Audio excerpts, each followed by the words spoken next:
বদলা হয়নি। আজকে 2024-এ দাঁড়িয়ে আমরা এখান থেকে বলছি বদল তো 2011-তে হয়েছিল, 2024-এ বদলাও হবে। হবে তো? হবে তো? মমতা বন্দ্যোপাধ্যায়ের দিকে যদি আঙ্গুল কেউ তোলে, সেই আঙ্গুল কিভাবে নামাতে হয় আমরা খুব ভালো জানি। আমরা শান্ত আছি, কিন্তু আমরা দুর্বল নই। তৃণমূলের লাভলি মৈত্রর মুখে এবার সিপিআইএম এর নাম। বামেদের নিশানা করে এবার একের পর এক মন্তব্য করতে শোনা গেল লাভলি মৈত্রকে। সায়ন ব্যানার্জি থেকে শুরু করে সুজন চক্রবর্তী একের পর এক নিশানা, একযোগে নিশানা করতে শোনা গেল তৃণমূলেরই এক সভা থেকে।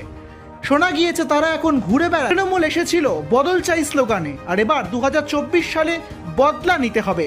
কি করে বদলা নিতে হয় তা তৃণমূল জানে। মমতা বন্দ্যোপাধ্যায়ের দিকে যদি আঙ্গুল কেউ তোলেন, সেই আঙ্গুল কি করে নামাতে হয় তাও জানা রয়েছে।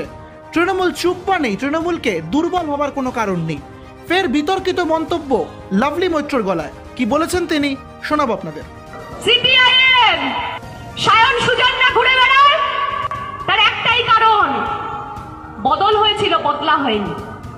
আজকে 2024-এ দাঁড়িয়ে আমরা এখান থেকে বলছি বদল তো 2011-তে হয়েছিল, 2024-এ বদলাও হবে। হবে তো?